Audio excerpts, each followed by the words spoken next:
दिन ढलने लगा था। आसमान में काले बादल होने के कारण हर तरफ घनघोर अंधेरा दिखाई दे रहा था। विजय का दिल्ली में आज पहला दिन था। कोचिंग में एडमिशन तो हो गया था, लेकिन रहने के लिए कमरे का इंतजाम करने के लिए पूरा दिन दौड़ भाग में ही बीत गया था। बड़े शहर के अच्छे कॉलेज और कोचिंग में एडमिशन जितनी आसानी से मिल जाता है, बैचलर लड़कों को कमरा उतनी ही मुश्किल से मिल पाता है। विजय अभी रात बिताने के बारे में सोच ही रहा था कि अचानक एक बार फिर से जोरदार बिजली कड़कती है और विजय अपने ख्यालों से बाहर आ जाता है। वैसे तो दिल्ली में आमतौर पर हर तरफ भीड़ नजर आती है, लेकिन ये आउटर दिल्ली का इलाका था। जिस बस स्टॉप पर खड़ा वो बस आने का इंतजार कर रहा था, वहां आसपास कोई भी नजर नहीं आ रहा था। मौसम लगातार बिगड़ता जा रहा था और दूर दूर तक इंसान का कहीं कोई नाम और निशान नजर नहीं आ रहा था। अचानक ही विजय को अपने पीछे किसी के होने का एहसास होता है। विजय पलटकर देखता है तो पाता है वहां पर जीन्स और कुर्ती पहने एक लड़की खड़ी हुई है। विजय कुछ देर तो चुपचाप खड़ा हुआ बारिश की बूंद को निहारता रहता है, फिर लड़की की तरफ देखकर कहता है, इतनी रात को आपको अकेले नहीं निकलना चाहिए था। मौसम भी खराब है, आपको अपने घर से किसी को बुला लेना चाहिए था। बस तो पता नहीं मिलेगी या नहीं। विजय के बात करने पर लड़की भी एक नजर विजय की ओर देखती है और उसके बाद फिर से चुपचाप खड़े होकर सड़क की ओर देखने लगती है। विजय को लड़की का ये बिहेवियर थोड़ा अटपटा सा लग रहा था, इसलिए आगे कुछ भी कहे बिना विजय भी चुपचाप सड़क की तरफ देखने लगता है। विजय और वो लड़की लगभग 40-45 मिनट से बस स्टॉप पर ही खड़े थे और अब रात के लगभग 9:30 बज गए थे। विजय को जोरों की भूख भी लगी हुई थी, इसलिए अब वहां खड़े रहकर बस का इंतजार करना और भी कठिन होता जा रहा था। मुझे नहीं लगता इस रूट से कोई भी बस जाने वाली है। तुम दिल्ली के नहीं लगते, कहाँ के रहने वाले हो? हाँ, मैं एक्चुअली जौनपुर से आया हूँ। यहाँ पर यूपीएससी की तैयारी करने के लिए कोचिंग में एडमिशन लिया है। फिलहाल रहने का इंतजाम नहीं हो पाया, इसलिए बस कमरे की तलाश में ही लौटते हुए देर हो गई। तो कहाँ जाओगे अब? अब देखता हूँ, रेलवे स्टेशन के पास किसी लॉज में रुक जाऊंगा। तुम्हें रहने के लिए जगह की जरूरत है? वैसे मेरी सोसाइटी में फ्लैट खाली है, अगर तुम्हें जरूरत हो तो मैं हेल्प कर सकती हूँ। ओके, अब कहाँ रहती हैं आप? बस यहाँ से कुछ दूर पर मेरा फ्लैट है, मैं वहाँ रेंट पर रहती हूँ। आप चलिए, मैं आपको अपना फ्लैट दिखा देती हूँ। अब इतनी रात को चलना ठीक होगा क्या? आप मुझे एड्रेस दे दीजिए, मैं सुबह आता हूँ ना। ये दिल्ली है, यहाँ कभी रात नहीं होती। और तुम कौन सा लड़की हो जो घबरा रहे हो? वैसे भी यहाँ बस स्टॉप पर रात बिताना सेफ नहीं है, सामने ही कब्रिस्तान है। कई बार लोगों को पैरानॉर्मल एक्सपीरियंस हुए। भूतों पर तो विश्वास करते होंगे ना तुम? कभी महसूस किया है आधी रात को सन्नाटे के बीच किसी की प्रेजेंस को? क्या आप भी, ये भी कोई वक्त है मजाक का? विजय कुछ पल के लिए सोचता है और फिर लड़की के साथ चलने के लिए तैयार हो जाता है। तुम नजदीक में ही रहती हो, फिर आधी रात तक बस स्टॉप पर क्यों खड़ी थी? तुम तो आसानी से वॉक करके जा सकती थी ना। मैं बस अपनी सहेली का इंतजार कर रही थी, लेकिन लगता है अब वो नहीं आएगी। अपने बॉयफ्रेंड के साथ ही रुकेगी आज। वैसे भी मैं किसी से नहीं डरती। दिशा नाम है मेरा, बरेली की रहने वाली हूँ। कुछ दूर तक पैदल चलने के बाद विजय और दिशा एक पुरानी सी कॉलोनी के पास पहुंच गए थे। ये कोई सरकारी कॉलोनी नजर आ रही थी। कॉलोनी के एंट्रेंस पर एक लोहे का बड़ा सा दरवाजा था, जिसका पेंट जगह जगह से उखड़ा हुआ था। कॉलोनी बड़ी पुरानी और सुनसान लग रही है, थोड़ी अजीब नहीं है? तुम यहाँ रह लेती हो? हाँ, यहाँ ज्यादा लोग नहीं रहते, खाली हैं काफी मकान। ये 3 नंबर वाला मकान खाली है, तुम चाहो तो आज वहीं रुक जाओ। मैं भी यहीं आगे जो 2 मकान छोड़कर घर दिख रहा है ना, वहां रहती हूँ। पूरी कॉलोनी अंधेरे में डूबी हुई थी। हर तरफ सन्नाटा था और झिंगुरों की तीखी सी आवाज के अलावा वहां कोई आवाज सुनाई नहीं पड़ रही थी। दिशा को हाथ से बाय करते हुए विजय 3 नंबर वाले मकान का दरवाजा खोलकर अंदर जाता है और जैसे ही लाइट्स ऑन करता है, उसे अपने सामने दिशा खड़ी हुई दिखाई देती है।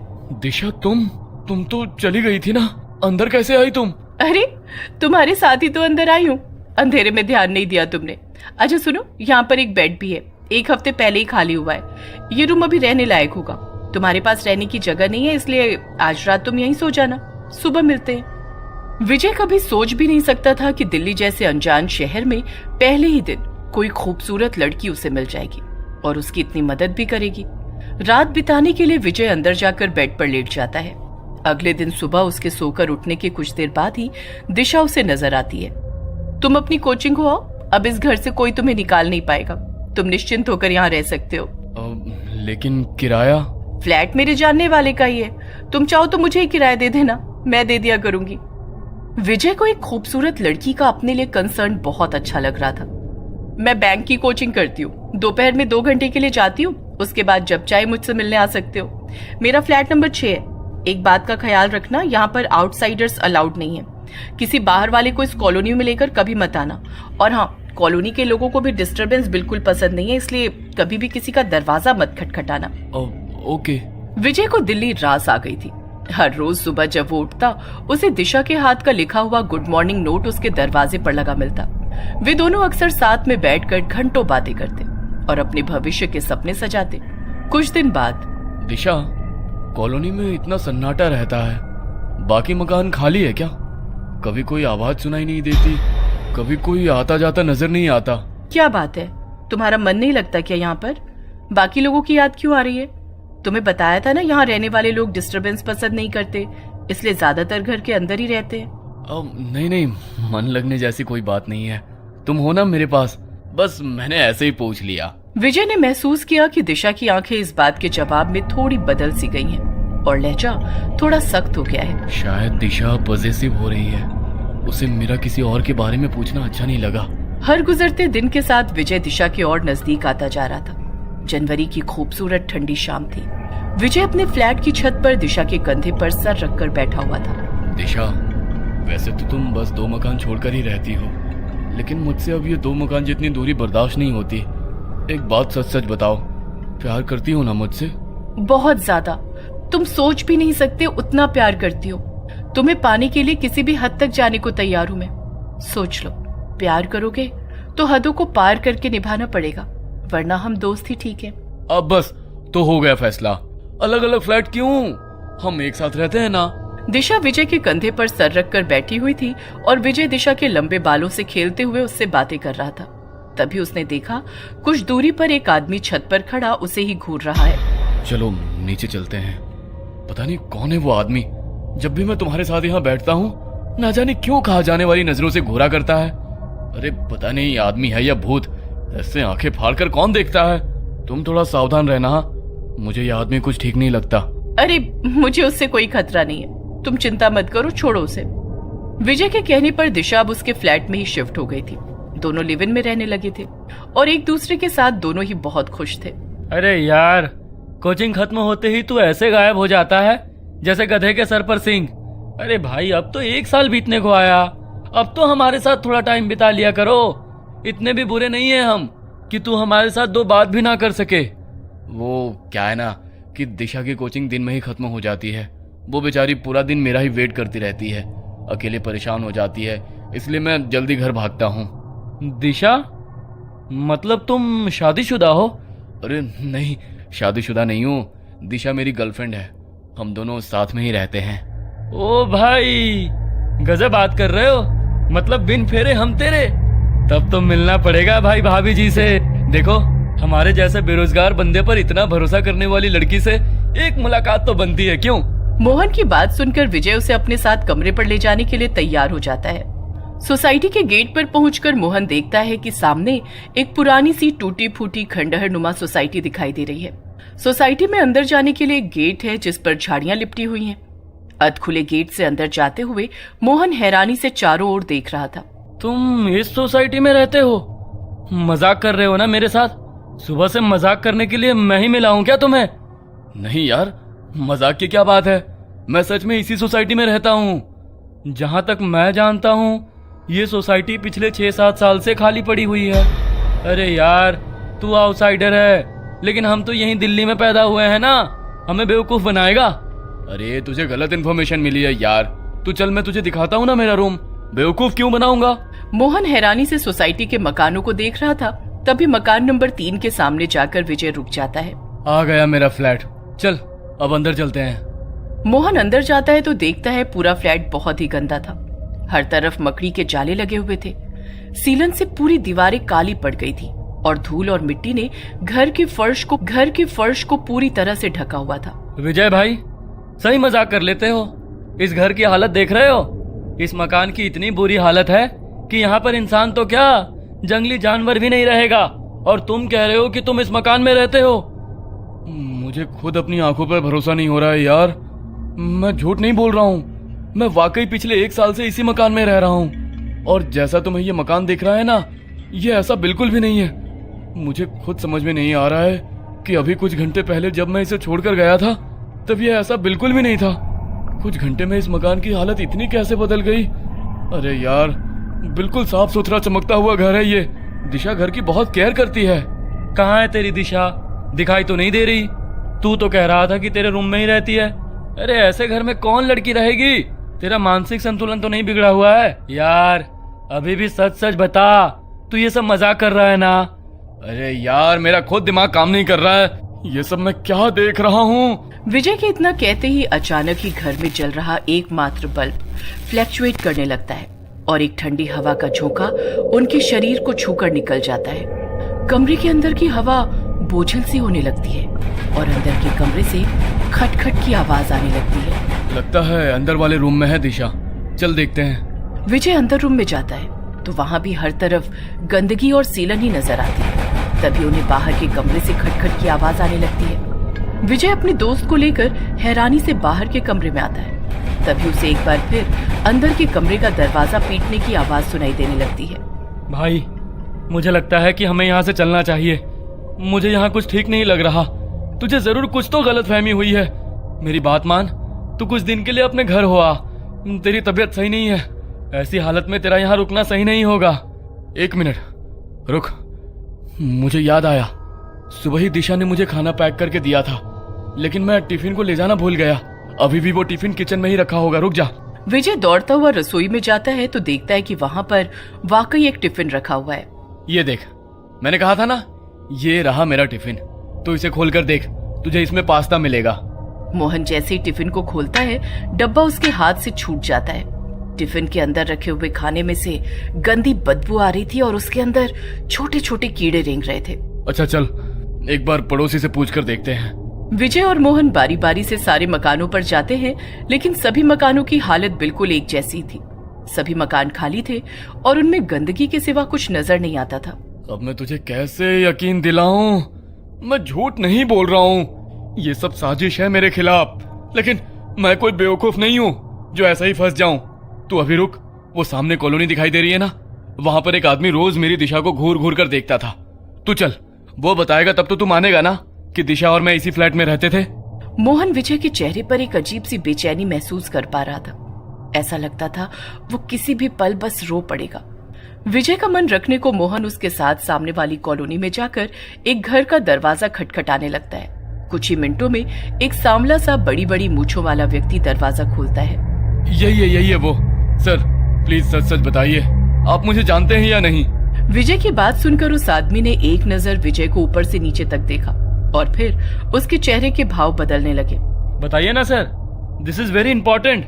अरे शर्म आ रही है इस इंसान को ये बात कबूलने में कि हर रोज ये एक प्रेमी जोड़े को छिप छिप कर देखता था। इतना ही नहीं, मैंने इसकी नजर में दिशा के लिए कुछ अलग ही महसूस किया है। अरे पागल हो क्या तुम? आज तक तो बस मुझे शक था, लेकिन आज यकीन भी हो गया कि सिरफिरे हो तुम। यह लड़का रोज सामने जो डीडीए के खाली फ्लैट पड़े हैं ना, उसकी छत पर बैठकर पता नहीं अकेले में क्या बड़बड़ाता रहता था। ऐसे बिहेव करता था जैसे ये किसी के साथ बैठा हो। अकेले में ही हंसता, बड़बड़ाता और फिर कई बार मेरी तरफ देखकर गुस्से में मुंह फेरकर नीचे चला जाता। मुझे तो ये कोई सरफिरा पागल ही लगता था जो उन खाली पड़े खंडहरों की छत पर न जाने क्या करने जाता था। मुंह बंद करो अपना, झूठ बोलता है ये। तूने मुझे देखा लेकिन दिशा नहीं दिखाई दी तुझे? अरे मैं रोज उसके साथ ही जाता था छत पर। भाई इलाज कराओ इसका। विजय, दिशा कोई है ही नहीं, किसी ने नहीं देखा है आज तक उसे। तू संभाल खुद को यार, इस बारे में जितना सोचेगा ना उतना ही खुद को परेशान करेगा। देख, मैं तेरा दोस्त हूँ, तेरा बुरा नहीं चाहता। इस समय तू बस कुछ दिन के लिए अपने घर चला जा और घर जाकर अपनी फैमिली को सब सच सच बता देना। जो कुछ तूने इतने दिन अपनी आंखों से देखा वो कुछ और नहीं, बस एक छलावा था। हम तेरे दुश्मन नहीं हैं और ये अंकल भी वही कह रहे हैं जो उन्होंने देखा है। विजय को कुछ समझ नहीं आ रहा था कि जो कुछ वो अब देख रहा है वो झूठ है या जो पिछले 1 साल से उसने देखा या जिया है वो झूठा था। अपने आप को ये समझा पाना कि पिछले 1 साल से वो एक भ्रम, एक छलावे में जी रहा था, विजय के लिए आसान बिल्कुल भी नहीं था। विजय को सब कुछ घूमता हुआ सा नजर आ रहा था। विजय भाई, जिस जगह को तुम अपना कमरा बता रहे हो ना, वो रहने लायक स्थिति में बिल्कुल भी नहीं है। तुम ऐसा करो, मेरे साथ मेरे कमरे में चलो, वहीं से अपने गांव के लिए निकल जाना। विजय ने हाँ में गर्दन हिलाई और उसके बाद मोहन उसे अपने साथ अपने कमरे पर ले गया। अगले दिन सुबह ही मोहन ने उसे उसकी गांव जाने वाली बस में बिठा दिया था। मोहन अपने गांव जरूर आ गया था, लेकिन जैसे अपने आप को ही भूल गया था। वो हर समय बस अकेले में बैठा पेंसिल से एक चेहरा बनाने की नाकाम कोशिश करता रहता। विजय को अपने गांव लौटे 1 महीने का समय बीत गया था। घर में सभी लोग उसे समझा समझा कर थक गए थे कि दिशा बस उसके मन का वहम था और कुछ भी नहीं। लेकिन विजय उनकी बात मानने को तैयार नहीं था। ना तो अब उसका पढ़ाई में मन लगता था और ना ही वो किसी से बातचीत किया करता। इसी बीच एक सरकारी नौकरी में उसका चयन हो जाता है। विजय नौकरी ज्वाइन कर लेता है। काम के दबाव और गुजरते समय के साथ वो धीरे धीरे सामान्य होने लगता है। आज फिर 20 दिसंबर था, वही दिन जब पहली बार विजय दिशा से मिला था। न जाने क्यों आज विजय को बार बार दिशा का ख्याल आ रहा था। देर रात उसे ऐसा लगा जैसे दिशा उसे आवाज लगा रही है। विजय ने उठकर कमरे के बाहर देखा, लेकिन बाहर कोई नहीं था। अचानक एक बार फिर उसे छत के ऊपर से दिशा की आवाज सुनाई देती है। विजय पागलों की तरह दौड़ते हुए छत पर पहुंचता है तो देखता है सामने दिशा खड़ी उसे देखकर मुस्कुरा रही है। विजय दौड़कर उसका हाथ थाम लेता है। तुम आ गई दिशा, मुझे पता था तुम हो। कहाँ चली गई थी मुझे छोड़कर? चलो मैं सबको तुमसे मिलाता हूँ। विजय की बात सुनकर एकाएक दिशा विजय का हाथ छोड़ देती है और धीरे धीरे अपने कदम पीछे की ओर बढ़ाने लगती है। छत के आखिरी छोर पर पहुंचकर दिशा ने एक कदम और पीछे की ओर बढ़ाया और छत से नीचे लुढ़क गई। विजय के मुंह से एक जोरदार चीख निकली और वो पसीने में लथपथ बिस्तर से उठकर बैठ गया। इतने दिनों के बाद अचानक दिशा का ख्याल आया। ये क्या हो रहा है मेरे साथ? विजय की आवाज सुनकर उसकी माँ दौड़ती हुई उसके कमरे में आती है। क्या हुआ बेटा, सब ठीक है ना? हाँ, मैं ठीक हूँ माँ, आप सो जाओ। मैंने साफ सुना ये दिशा कहकर चिल्लाया था। जरूर वो चुड़ैल इसके सपने में आई होगी। अगले दिन सुबह, बेटा देख तो एक रिश्ता आया है तेरे लिए। बरेली की लड़की है, अच्छी लग रही है हमें तो। तू देखकर बता ना कैसी है। और देख बेटा, जब तक तू जीवन में आगे नहीं बढ़ेगा ना, वो अतीत के बुरे ख्याल तुझे ऐसे ही सताते रहेंगे। ठीक है माँ, जैसा आप ठीक समझो, मुझे मंजूर है। विजय के हाँ बोलने पर जल्द ही विजय की पूरी फैमिली सगाई के लिए दृष्टि के घर पहुंच जाती है। जाओ बेटा, दामाद जी को घर दिखा कर ले आओ। दृष्टि विजय को ऊपर का फ्लोर दिखाने ले जाती है। ऊपर के कमरे में जाकर एकाएक एक तस्वीर को देखकर विजय के पांव वहीं जम जाते हैं। अरे क्या हुआ? ये मेरी दीदी दिशा की तस्वीर है। 5 साल पहले पढ़ाई करने के लिए दिल्ली गई थी। वो किसी लड़के से प्यार करती थी, लेकिन उसने धोखा दिया और उन्हें छोड़कर चला गया। दीदी इंतजार करती रही उसका, लेकिन जब वो लौट कर नहीं आया तो उन्होंने हताश होकर आत्महत्या कर ली। मौत हो गई है इनकी? कब? मतलब कब हुई? 4 साल पहले, लेकिन वो हमारे आसपास ही हैं। मैं अपनी दी को महसूस कर सकती हूँ। बहुत गहरा बॉन्ड था हम दोनों में। क्या हुआ, आप ठीक तो है ना? प्लीज नीचे चलें, मुझे कुछ ठीक नहीं लग रहा। पता नहीं ये इत्तेफाक था या कुछ और। दिशा की बहन दृष्टि से ही विजय की सगाई हुई थी। विजय बहुत बेचैनी महसूस कर रहा था, लेकिन चाहकर भी किसी को कुछ कह नहीं पा रहा था। और कहता भी तो कौन यकीन करता उसकी बात पर। यूं ही बेचैनी में महीने भर का समय बीता और शादी का दिन भी आ गया। शादी के बाद दृष्टि विजय के कमरे में बैठी घूंघट में चेहरा छिपाए उसका इंतजार कर रही थी। कमरे में विजय के कदमों की आहट होती है तो दृष्टि थोड़ा और संभल कर बैठ जाती है। कुछ पलों के बाद विजय दृष्टि का घूंघट उठाता है। मैंने कहा था ना जान, तुम्हारा साथ में मरकर भी नहीं छोड़ूंगी। बहुत लंबा इंतजार कराया तुमने, अब कोई भी हमें अलग नहीं कर पाएगा। इतना कहकर दृष्टि जोर जोर से हंसने लगती है। विजय को पहचानते देर न लगी कि ये आवाज दृष्टि की नहीं बल्कि दिशा की है। कांपते हाथों से वो बिस्तर से उठकर दूर खड़ा हो गया था। दृष्टि की पुतलियां धीरे धीरे सफेद हो रही थी। चेहरा भयावह और निस्तेज दिखाई पड़ रहा था। धीमे कदमों से वो विजय की ओर बढ़ रही थी और विजय कांपते शरीर के साथ जमीन पर गिर गया था। प्यार करती हो ना मुझसे? बहुत ज्यादा। तुम सोच भी नहीं सकते उतना प्यार करती हूँ। तुम्हें पाने के लिए किसी भी हद तक जाने को तैयार हूं मैं। सोच लो, प्यार करोगे तो हदों को पार करके निभाना पड़ेगा, वरना हम दोस्त ही ठीक है। अब बस तो हो गया